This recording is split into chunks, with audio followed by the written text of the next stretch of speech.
Et tout le monde, j'espère que vous allez bien. Moi, ça va très bien. Aujourd'hui, nouvelle vidéo.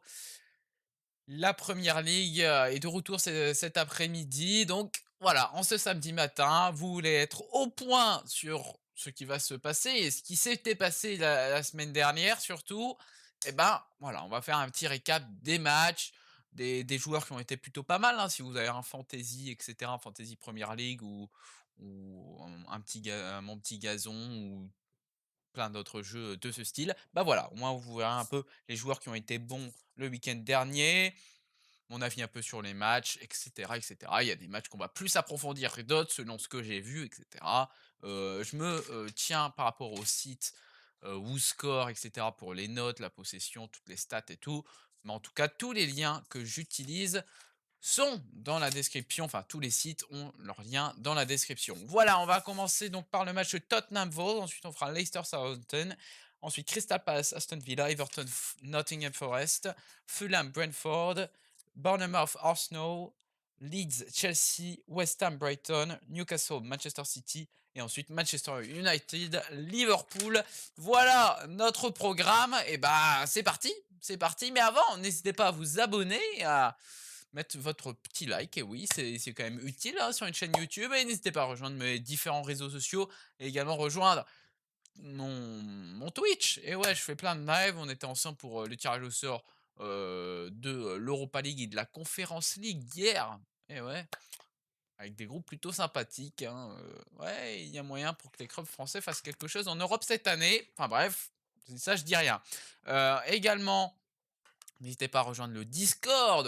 Dans le Discord, c'est bien parce qu'on parle ensemble, on parle avec les autres de la communauté sur tout type de sujet, mais je vous questionne également par rapport à la chaîne Twitch, la chaîne YouTube, donc par rapport à des questions sur des termes techniques, etc. Donc voilà, pour répondre à ces questions, bah venez sur le Discord, c'est sympa. Alors, on va commencer maintenant avec ce match Tottenham-Wolverhampton. 1-0 pour les Spurs avec man of the match Perisic, le Croate. Un match plutôt pas mal avec un but de Harry Kane. Bon, ce match, qu'est-ce qu'on peut dire déjà? Perisic a une note de 7,4, hein, sur WhoScore, tout comme Harry Kane. Donc ça, c'est les deux joueurs que j'ai trouvé vraiment bons dans ce match. Joueur qui est un peu décevant, je trouve, Kulusevski. Donc une note de 6,3 sur WhoScore. Je le mets décevant car Kulusevski, c'était vraiment un joueur que j'avais mis sur un certain piédestal en début de saison. Je me suis dit, il est très bon, il va faire des folies, et bah, pour le moment, après, déjà, 3 matchs de PL, bah, il a pas encore vraiment démarré sa saison. Donc j'espère pour lui qu'il va bientôt la lancer, mais bah, le mois d'août, le premier mois de première ligue va être passé, et surtout qu'on est dans un délai court avec, la coupe du monde. Donc faudrait peut-être, démarrer un petit peu, bah, démarrer un petit peu sa saison. Kulusevski, pardon, j'ai du mal à le prononcer, hein. Mais donc voilà, c'est un peu le joueur négatif que je trouve à Tottenham. Donc ouais, il va falloir un petit peu se secouer. Ensuite, du côté de Wolverhampton, j'ai écrit quand même qu'ils ont été beaucoup, à tenter des tirs de loin. Énormément de tirs de loin, de la part, de Wolverhampton. Ils ont été très inefficaces devant le but, avec notamment 20 tirs, seulement 11 cadrés. Mais dans ces 11 cadrés et ces 20 tirs, 0% étaient dans les 6 mètres, hein. Quand même, avec 20 tirs, 20 tirs, et d'ailleurs, viens juste de dire une petite coquille, je viens de m'apercevoir. Tottenham a fait 11 tirs, c'est pas 11 tirs cadrés de la part des Wolves. Non, non, non. Non, non, non, c'est Tottenham qui a fait 11 tirs, 20 tirs pour les Wolves, et 0% de ces tirs ont été dans les 6 mètres. C'est quand même assez incroyable pour 20 tirs. Un peu compliqué, hein. Seulement 8 cadrés dans ces 20 tirs d'ailleurs, alors c'est un peu compliqué. Une possession dans ce match qui était très bien répartie, hein, 50 pour tout le monde. J'ai mis dans les joueurs que j'aime bien Ruben Neves, hein, qui tient bien la baraque. Ça fait quelques années déjà qu'il est du côté de Wolverhampton, mais en tout cas Ruben Neves tient la baraque.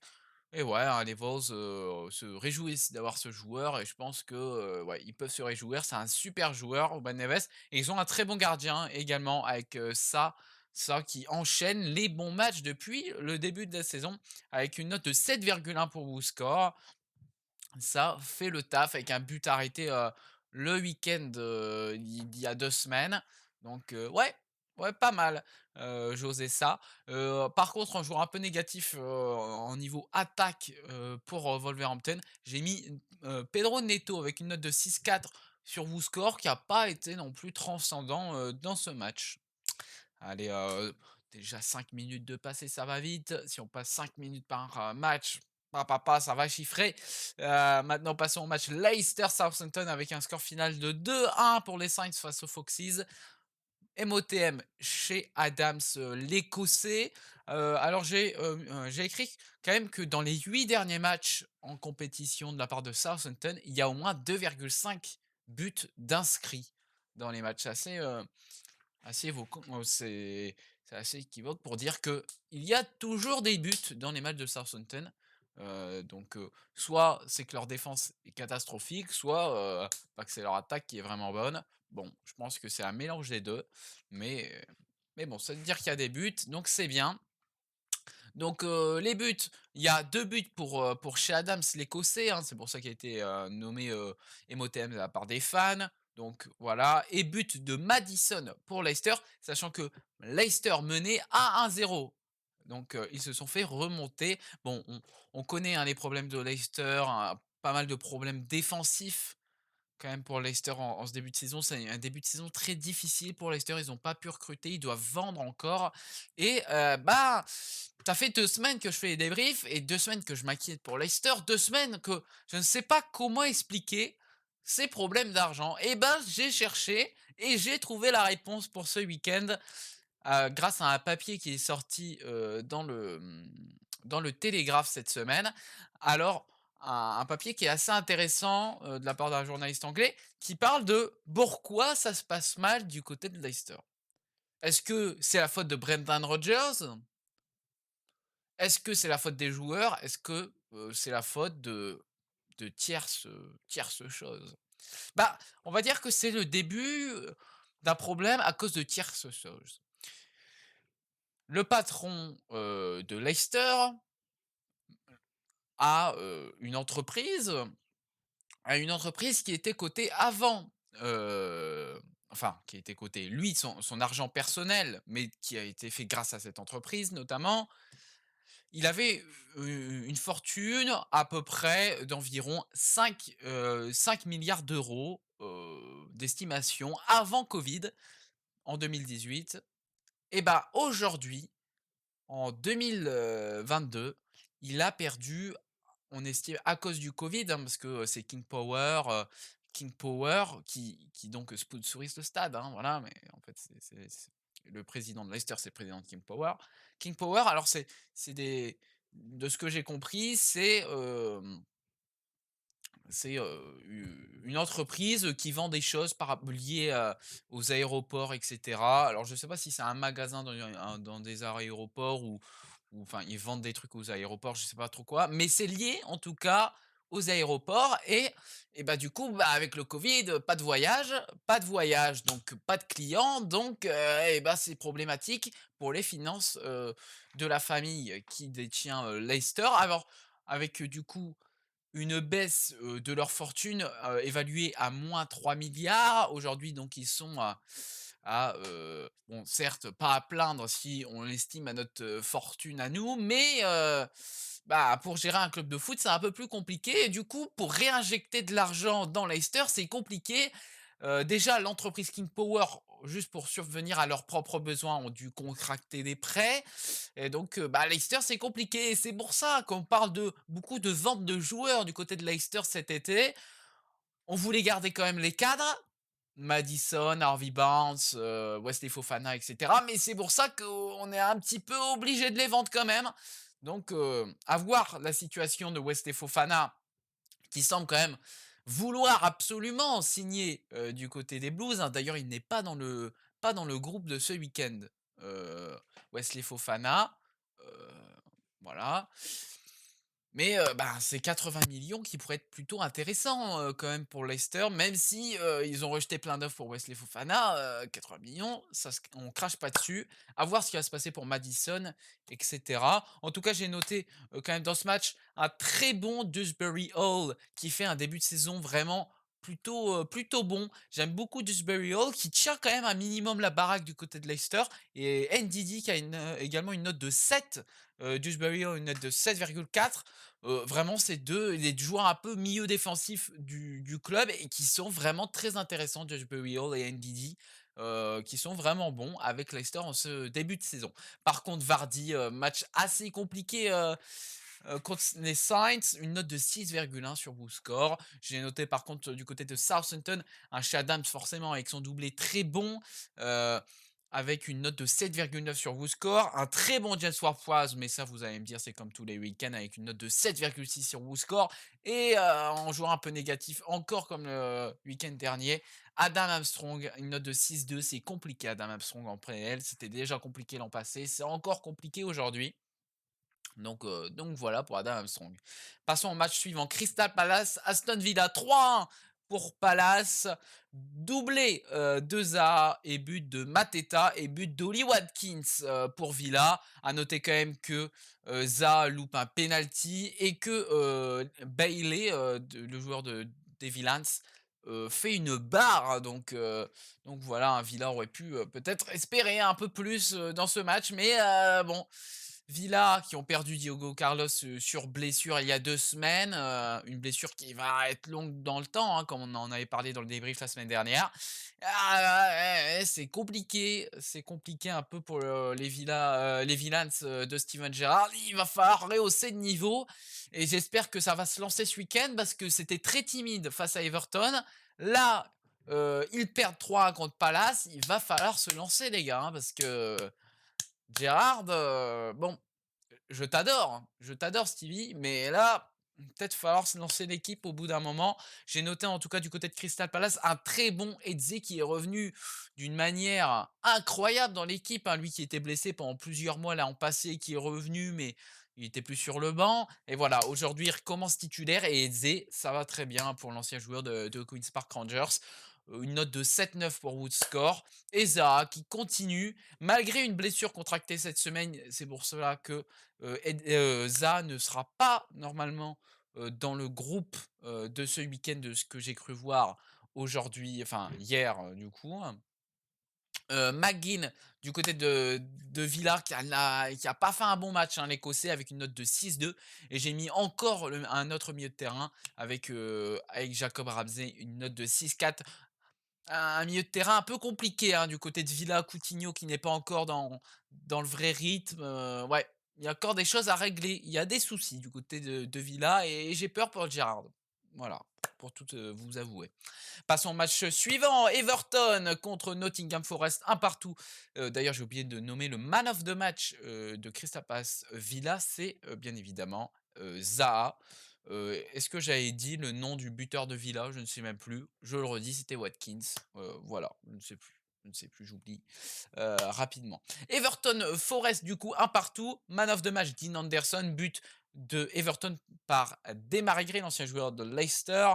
Et le but de Forest par Brennan Johnson. Ce jeune joueur est incroyable. Il est vraiment super fort. J'ai noté en positif un très bon du coup Demarai Gray, il marque un 7-8 de notes. Un très bon Pickford, hein. Pickford, c'est vraiment en dents de scie, hein, ses performances. Il peut être meilleur du bon comme du pire pour le coup. Donc c'est un peu compliqué sur le long terme, hein, quand même, Jordan Pickford. Une note de 8,1 pour WhoScore. J'ai noté un mauvais Tom Davis, hein. C'est compliqué Tom Davis en PL, hein. Franchement dit, c'est compliqué. Je ne sais pas ce qu'il fait encore là. 6,2. Anderson, du coup, man of the match, une note de 8,1 pour WhoScore. J'ai noté un très bon Johnson, forcément, il a marqué un but. Et un Awoniyi, une note de 6,2 sur WhoScore, où c'est encore timide, hein, les débuts d'Awoniyi. Bon, après, on est dans les premiers matchs de PL pour lui, hein, c'est que son troisième match de PL. Mais c'est encore tout timide. Ok, il avait marqué, je sais plus si c'était cette semaine, ou enfin la semaine dernière, ou il y a 2 semaines, je sais plus bien. Mais c'était un peu fragile quand même comme but, ça lui revient dessus, il met le genou, il marque, un peu de chance, on peut le dire. Mais bon, Espérons que pour lui, il va réussir à trouver un vrai niveau. Moi, Everton, Forest, c'est 2 équipes que je vois quand même faire un bout de championnat pas mal. Par contre Everton, attention quand même parce qu'il y a pas mal de blessures au niveau de la défense. Ben Godfrey et Mina.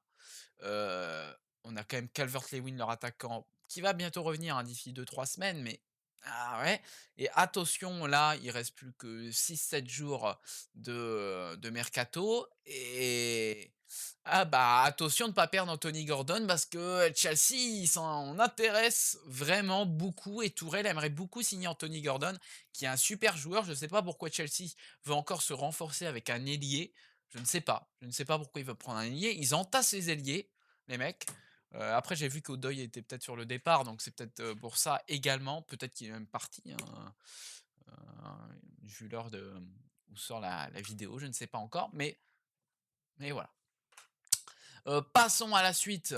Fulham, Brentford, victoire de 3-2 des Cottagers, MOTM Ivan Toney. Un match plutôt pas mal avec Reed qui marque pour Fulham, avec Palinha et Mitrovic, but de Norgard et de Toney pour les Bees.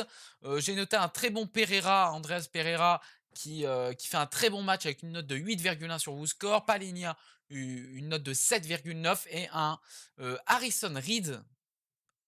Harrison Reed, hein, c'est pas le même que, le buteur. Le buteur, c'est Reed, R-E-I-D. Là, Harrison Reed, R-E-E-D, le joueur formé par Southampton, une note de 6,1. Je l'avais trouvé pas mal dans son match contre Liverpool, mais c'est compliqué.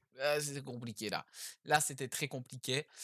J'ai noté quand même, beaucoup de duels aériens, dans ce match. Quand je regardais, justement pour préparer, ce débrief, je regarde un petit peu, voilà, les stats et cetera, et vraiment ils avaient des stats élevées, dans ce match avec 20 duels gagnés aériens de la part de Fulham, 23 pour Brentford. C'était très haut dans les duels gagnés aériens. Là, d'habitude où on tourne autour de 13, 14, 15, là on passe les 20. Assez incroyable, donc je voulais le dire. Du côté, de Brentford, Toney 7,8 de note pour WhoScore, Norgard 7,4. J'ai mis quand même un Da Silva décevant, OK, il a enchaîné les buts et tout, 6,2. C'est peut-être pour ça aussi, je me suis dit: «Il a enchaîné 2 semaines où il était vu dans les meilleurs», donc bon allez, on va le mettre un petit coup dans les joueurs négatifs. Mais c'est vrai que c'est un peu dur, hein, de le mettre dans les joueurs négatifs, mais 6 de note, en tout cas pour WhoScore. Et on va passer au match suivant là, au Vitality Stadium entre Bournemouth et Arsenal. 3-0 pour les Gunners et au Tottenham Odegaard qui marque un doublé. Très beau but également de William Saliba.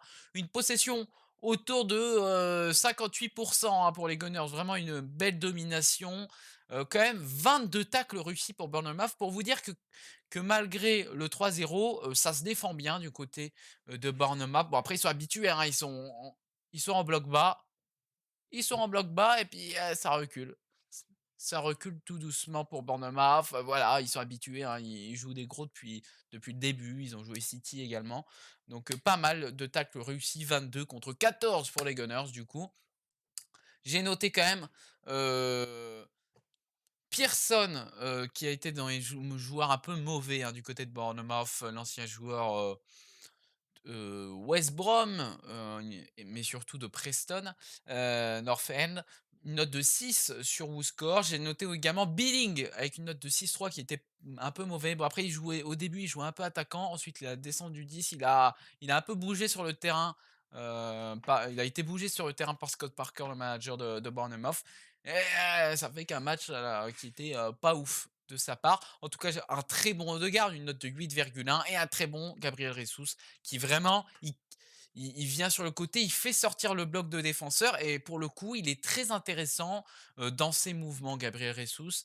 Il Oui, c'est pas l'attaquant qui veut marquer le but. C'est l'attaquant qui veut marquer le but, mais qui sait jouer intelligemment et qui fait déplacer les lignes, qui crée des trous dans les lignes, notamment grâce à sa vitesse, et cetera. Donc très intéressant. Il va souvent aussi chercher la passe. Donc vraiment, Gabriel Jesus, il est comme un poisson dans l'eau dans l'écosystème de Mikel Arteta. Donc franchement, bah bravo. Bravo, bravo. Superbe pioche de la part des Gunners. On va passer au match suivant, Leeds 3-0 contre Chelsea et oui, c'était un peu la surprise du week-end. MOTM, Rodrigo enchaîne, hein, les buts avec, aujourd'hui, la semaine dernière, le but de Aronson, le but de Rodrigo et de Jack Harrison pour Leeds. Notez quand même le rouge pour Koulibaly à la 81e, donc les buts étaient passés avant, hein, donc ce n'est pas à cause du rouge que Chelsea se sont pris les buts, hein. Si vous avez regardé vite fait le score, vous avez vu: «Oh, il y a un rouge, oh!» Ah bah non, c'est pas à cause du rouge qu'il y a eu, les buts. Il faut quand même noter qu'il y a que 39 de possession pour Leeds, hein, donc voilà, les gros, ils ont l'habitude d'avoir la possession, mais ne jamais oublier qu'avoir la possession, ça ne fait pas remporter un match et on aura de très bons exemples un peu plus tard, dans le débrief de la Première Ligue. Voilà, avec, la possession est là, mais non, il faut être bon, il faut être bon devant le but et pour le coup, Jack Harrison qui a une note de 8,5 sur WhoScore, là, bah, lui, il a été très bon.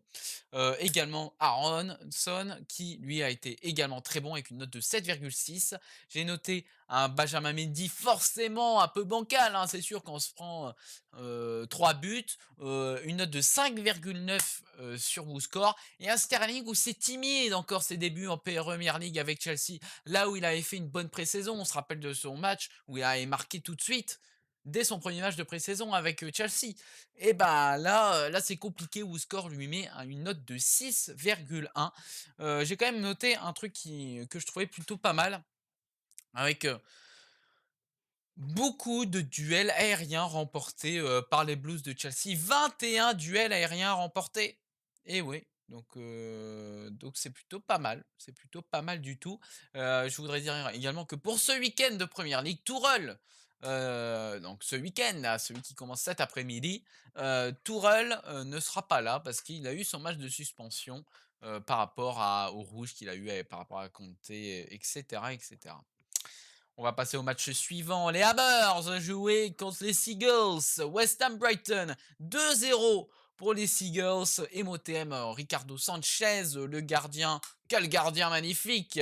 Quel gardien magnifique! J'ai quand même noté 20 duels aériens gagnés pour West Ham contre 9 de Brighton. Un but de McAllister sur penalty, un but du Belge Leandro Trossard. J'ai noté également qu'il y avait quand même très peu de tirs cadrés dans ce match. Beaucoup de tirs, c'était l'arrosage automatique.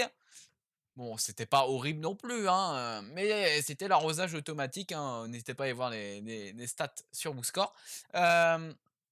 Rice qui a une note de 7,1. J'ai mis Kehrer pour son premier match de PL, c'était assez pas ouf, avec une note de 6,1 pour Kehrer, pardon, excusez-moi.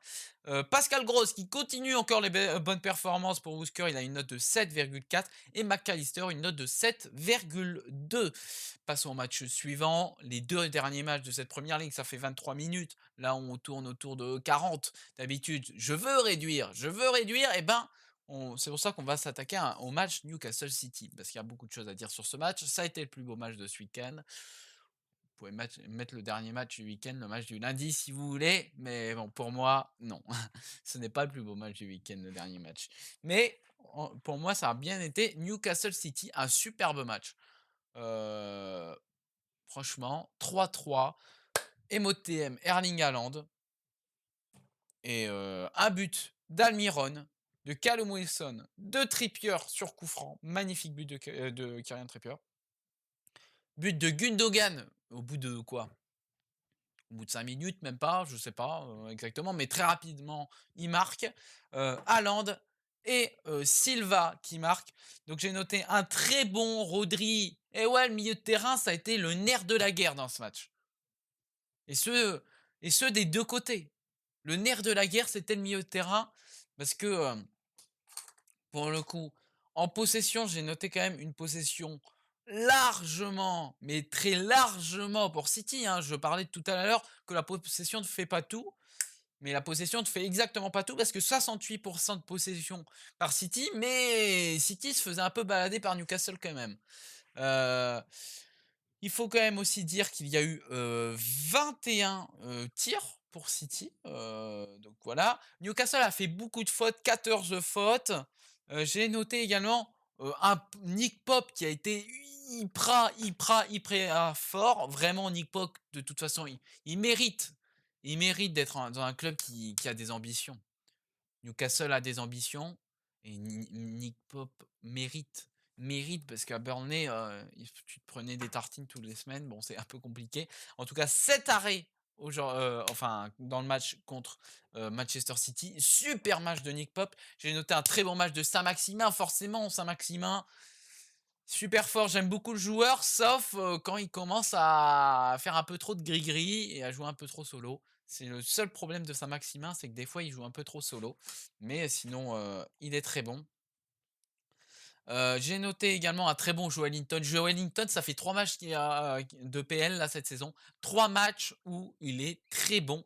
Le milieu de terrain, Joelinton est très bon. Franchement, c'est incroyable. Joelinton, c'est quand même pas incroyable en termes de standing de joueur, mais il a un très bon niveau là. Donc une note de 7,3. Donc c'est vraiment bien. Je parlais de cette bataille du milieu de terrain. Guimarães représentait bien aussi Newcastle, mais il y a fait ce duel Guimarães avec Rodri en face. Rodri, donc une note de 7,8. Gundogan aussi, une note de 7,8 également. Il y a également Bernardo Silva qui a fait un très bon match, une note de 7,9 pour Bernardo Silva. J'ai quand même noté aussi une stat que j'ai trouvée complètement folle. Le nombre de passes, 275 passes effectuées par Newcastle. Newcastle qui utilisait plus les ballons longs. Bon, c'est normal, hein, ils sont en tactique où bah, c'est eux qui vont subir le jeu et ils vont utiliser leur latéraux, Matt Target et Kieran Trippier. Donc, forcément, tu as moins de passes courtes. Ils vont chercher un jeu long qui utilise les ailiers, etc. Avec 275 passes du coup pour Newcastle contre 608. Eh ouais, le tiki-taka de Guardiola. 608 passes, hein, forcément, ça utilise des passes beaucoup plus courtes. Forcément.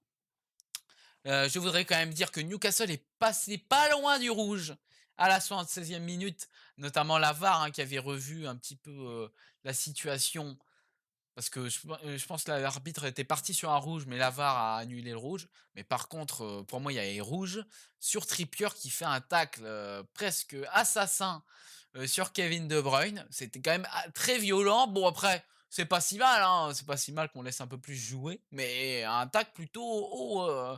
Ouais, c'était chaud. Donc très violent avec 14 fautes Newcastle. Et je voudrais également dire que bah, Newcastle ont recruté Alexander Isaac. C'est officiel depuis ce vendredi. Donc à voir comment ils vont jouer avec Callum Wilson, Isaac, qui ils vont mettre devant. Bon, la logique serait Isaac, mais ça serait tellement dommage de mettre Callum Wilson, qui est un super joueur et qui en 3 journées a déjà marqué 2 buts pour Callum Wilson. Ça serait vraiment dommage de le mettre de côté, lui qui est vraiment un serial buteur et un buteur vraiment typique anglais qui utilise sa vitesse mais également son corps correctement. Un très bon attaquant, en tout cas Callum Wilson, et qui, dans une interview de post-match après Manchester City, il disait qu'il rêvait de la Coupe du Monde au Qatar. Bah, on espère pour lui qu'il voit la Coupe du Monde au Qatar pour Callum Wilson. On va passer au dernier match, et oui, on va essayer de réduire en temps. Voilà, hein, c'est quand même mon principal objectif, c'est de réduire en temps, donner les informations, mais réduire en temps, parce que passer 45 minutes, 50 minutes, c'est beaucoup trop long. Dernier match de cette journée de Première Ligue, Manchester United qui a gagné contre les restes de Liverpool 2-1. Et oui, man of the match Rashford, but de Sancho très rapidement dans le match, but aussi de Rashford et but de Salah qui réduit la marque. J'ai noté un Rashford avec une note de 7,5 sur WhoScore. Rashford qui a été plutôt intéressant dans le match. Pareil, un Varane que j'ai trouvé très intéressant dans le match dans sa position de défense qui limitait vraiment les offensifs des Reds et qui stoppait hein, clairement les ballons des Reds, notamment des latéraux. Les latéraux qui étaient vraiment dans le mal hein, du côté de Liverpool. Robertson, que j'ai noté avec une note de 6,3 sur WhoScore, et Trent Alexander-Arnold, qui étaient vraiment dans le mal. Parce que les 15 premières minutes, United était vraiment très haut sur le terrain, et du coup, bah, les latéraux étaient très très bas sur le terrain, et pour refaire lancer la machine des Reds, il faut que les latéraux montent un peu, et comme ça, toute la ligne du milieu et tout le monde peut monter d'un cran et du coup là, c'est le moment où Liverpool attaque. Mais comme les latéraux étaient très bas, bah, Liverpool n'avait pas à partir en contre-attaque. Donc 15 premières minutes où c'était très difficile pour les Reds. Liverpool a réussi à inverser un petit peu la tendance au partir de la 25e minute parce qu'il y a eu 10 minutes entre la domination totale de United et Liverpool qui reprend un peu le dessus avec des combats au milieu de terrain. Et le combat de milieu de terrain, j'ai quand même noté un milieu de Liverpool qui a de moyenne, donc Elliott, Milner, Anderson avec une moyenne de 6,5, donc très limite. Hein. Forcément, le milieu de terrain, il faut absolument que Liverpool recrute un milieu de terrain. Alors, ça parlait en fin de semaine là de Frankie de Jong. À voir, Frankie de Jong, je ne sais pas, je connais pas assez. J'ai vu des matchs de Frankie de Jong, forcément. Mais je sais pas, au fond, j'ai pas vu énormément de matchs de Frankie de Jong, donc je ne sais pas quel niveau il a vraiment. Mais en tout cas, Liverpool a absolument besoin d'un milieu parce que Thiago est blessé, Curtis Jones est blessé, Keita, on ne sait pas trop s'il va partir ou pas. Ah, c'est compliqué. On a besoin d'un milieu qui défend un minimum. Bon, après, on a Fabinho. Fabinho, il retrouve son niveau, c'est bon. On a besoin d'un milieu qui défend et un milieu qui envoie devant. Donc, il y a le rêve Jude Bellingham. Mais moi, j'ai un deuxième rêve. I have a dream, comme dirait Martin Luther King. Et moi, mon dream, ça serait James Ward-Prowse. James Ward-Prowse à Liverpool. Est-ce que c'est vraiment le joueur que Liverpool a besoin? Je ne suis pas sûr, mais par contre, je kifferais à 100% d'avoir James Ward-Prowse à Liverpool. J'adore ce joueur. Ce joueur typique anglais qui te met de grosses frappes, etc. Il fait kiffer, là. Puis juste sa célébration, là, son coup de batte, ou je sais pas si c'est du golf, et puis hop, quand il regarde au loin et tout. Ah là, la célébration incroyable de James Ward-Prowse. Bon, revenons au match quand même. Au match où j'ai également mis, oui, du coup, Varane, pour revenir sur United, Varane et Martinez, ça marche très bien. Ça marche très bien les deux. Je pense que Maguire, goodbye. Hein. Goodbye. On ne te reverra plus jamais sur le terrain, mec. Hein. Je pense que tu peux partir. Il y avait une petite rumeur pendant la semaine. Je me demande si c'était pas du troll, franchement. Il y avait une rumeur Maguire à Chelsea. Je me suis dit, non, mais quand même, ils ont bu. Hein. Ils ont bu, ceux qui ils ont créé cette rumeur. Ou si les recruteurs de Chelsea ont vraiment pensé à Maguire, ils ont carrément bu, les mecs. Les gars, vous avez fait quoi? C'était une en after?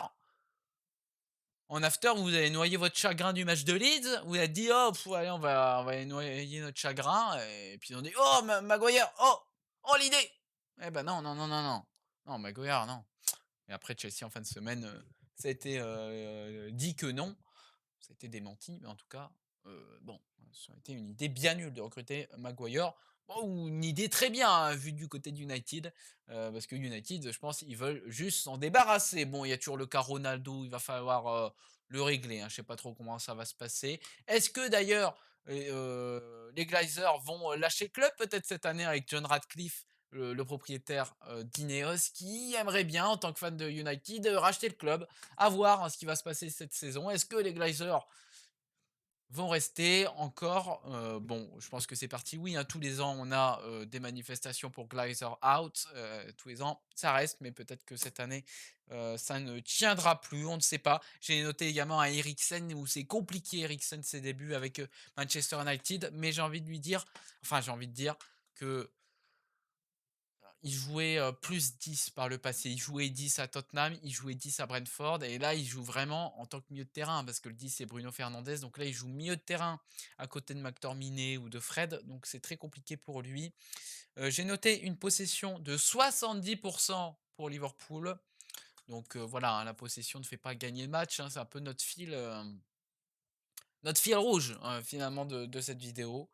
Duel aérien, 14 duels aériens gagnés par United contre 20 par Liverpool.